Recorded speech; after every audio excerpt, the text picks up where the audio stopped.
तैत्तरीय उपनिषद शिक्षावल्ली तृतीय अनुवाक। अब आचार्य अपने और शिष्य के अभ्युदय की इच्छा प्रकट करते हुए संहिता विषयक उपासना विधि आरंभ करते हैं। इस अनुवाक में पहले समदर्शी आचार्य के द्वारा अपने लिए और शिष्य के लिए भी यश और तेज की वृद्धि के उद्देश्य से शुभ आकांक्षा की गई है। आचार्य की अभिलाषा यह है कि हमको तथा हमारे श्रद्धालु और विनयी शिष्य को भी ज्ञान और उपासना से उपलब्ध होने वाले यश और ब्रह्म तेज की प्राप्ति हो। इसके पश्चात आचार्य संहिता विषयक उपनिषद की व्याख्या करने की प्रतिज्ञा करते हुए उसका निरूपण करते हैं।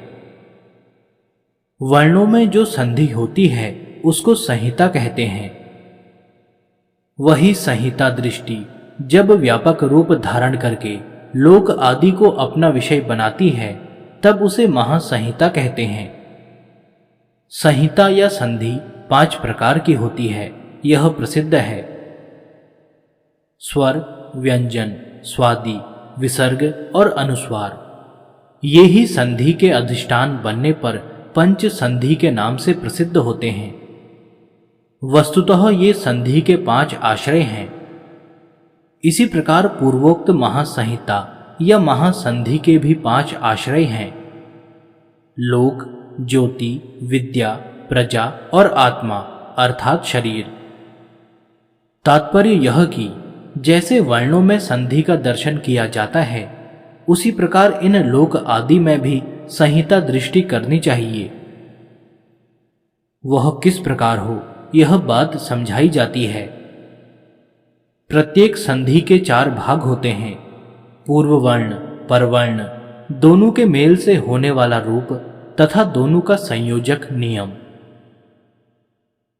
इसी प्रकार यहां जो लोक आदि में संहिता दृष्टि की जाती है उसके भी 4 विभाग होते हैं: पूर्व रूप, उत्तर रूप, संधि अर्थात दोनों के मिलने से होने वाला रूप और संधान अर्थात संयोजक। इस मंत्र में लोक विषयक संहिता दृष्टि का निरूपण किया गया है। पृथ्वी अर्थात यह लोक ही पूर्व रूप है। तात्पर्य यह कि लोक विषयक महासंहिता में पूर्व वर्ण के स्थान पर पृथ्वी को देखना चाहिए। इसी प्रकार स्वर्ग ही संहिता का उत्तर रूप परवर्ण है। आकाश यानी अंतरिक्ष ही इन दोनों की संधि है और वायु इनका संधान संयोजक है। जैसे पूर्व और उत्तर वर्ण संधि में मिलकर एक हो जाते हैं उसी प्रकार प्राण वायु के द्वारा पूर्व वर्ण स्थानीय इस भूतल का प्राणी उत्तर वर्ण स्थानीय स्वर्गलोक से मिलाया जाता है, संबद्ध किया जाता है, यह भाव हो सकता है। यहां यह अनुमान होता है कि इस वर्णन में यथेष्ट लोकों की प्राप्ति का उपाय बताया गया है, क्योंकि फलश्रुति में इस विद्या को जानने का फल स्वर्ग लोक से संबद्ध हो जाना बताया है। परंतु इस विद्या की परंपरा नष्ट हो जाने के कारण इस संकेत मात्र के वर्णन से यह बात समझ में नहीं आती कि किस प्रकार कौन से लोक की प्राप्ति की जा सकती है। इतना तो समझ में आता है कि लोकों की प्राप्ति में प्राणों की प्रधानता है। प्राणों के द्वारा ही मन और इंद्रियों के सहित जीवात्मा का प्रत्येक लोक में गमन होता है।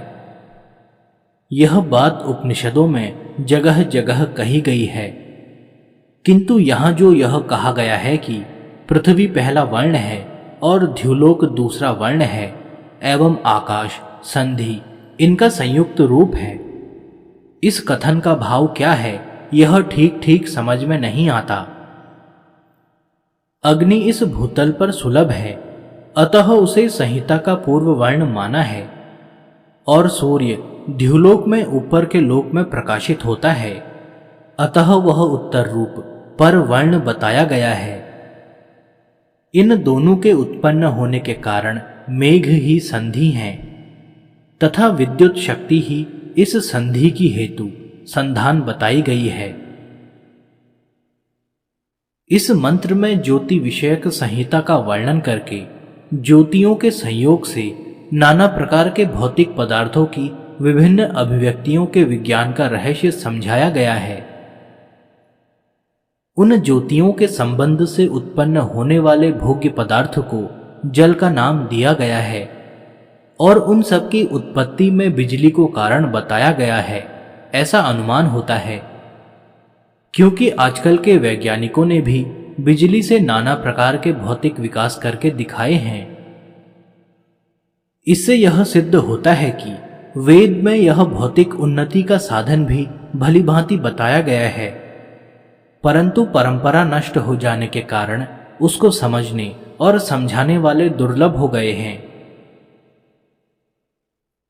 इस मंत्र में विद्या के विषय में संहिता दृष्टि का उपदेश दिया गया है। इसके द्वारा विद्या प्राप्ति का रहस्य समझाया गया है। भाव यह है कि जिस प्रकार वर्णों की संधि में एक पूर्व वर्ण और एक परवर्ण होता है, उसी प्रकार यहाँ विद्या रूप संहिता में गुरु तो मानो पूर्व वर्ण है और श्रद्धा भक्ति पूर्वक गुरु की सेवा करने वाला विद्या अभिलाषी शिष्य परवर्ण है, तथा संधि में दो वर्णों के मिलने पर जैसे एक तीसरा नया वर्ण बन जाता है, उसी प्रकार गुरु और शिष्य के संबंध से उत्पन्न होने वाली विद्या ज्ञान ही यहाँ संधि है। इस विद्या रूप संधि के प्रकट होने का कारण है प्रवचन, अर्थात गुरु का उपदेश देना और शिष्य द्वारा उसको श्रद्धापूर्वक सुन समझकर धारण करना, यही संधान है। जो मनुष्य इस रहस्य को समझकर विद्वान गुरु की सेवा करता है, वह अवश्य ही विद्या प्राप्त करके विद्वान हो जाता है। इस मंत्र में संहिता के रूप में प्रजा का वर्णन करके संतान प्राप्ति का रहस्य समझाया गया है। भाव यह है कि इस प्रजा विषयक संहिता में माता तो मानो पूर्व वर्ण है और पिता परवर्ण है। जिस प्रकार दोनों वर्णों की संधि से एक नया वर्ण बन जाता है, उसी प्रकार माता पिता के संयोग से उत्पन्न होने वाली संतान ही इस संहिता में दोनों की संधि संयुक्त स्वरूप है, तथा माता और पिता का जो ऋतुकाल में शास्त्र विधि के अनुसार यथोचित नियम पूर्वक संतान उत्पत्ति के उद्देश्य से सहवास करना है, यही संधान पुत्र उत्पत्ति का कारण है। जो मनुष्य इस रहस्य को समझकर संतान उत्पत्ति के उद्देश्य से ऋतुकाल में धर्मयुक्त स्त्री सहवास करता है, वह अवश्य ही अपनी इच्छा के अनुसार श्रेष्ठ संतान प्राप्त कर लेता है। इस मंत्र में शरीर विषयक संहिता दृष्टि का उपदेश किया गया है। शरीर में प्रधान अंग मुख है, अतः मुख के ही अवयवों में संहिता का विभाग दिखाया गया है। तात्पर्य यह कि नीचे का जबड़ा मानो संहिता का पूर्व वर्ण है, ऊपर का जबड़ा परवर्ण है। इन दोनों के संयोग से इनके मध्य भाग में अभिव्यक्त होने वाली वाणी ही संधि है और जिह्वा ही संधान अर्थात वाणी रूप संधि के प्रकट होने का कारण है, क्योंकि जिह्वा के बिना मनुष्य कोई भी शब्द नहीं बोल सकता।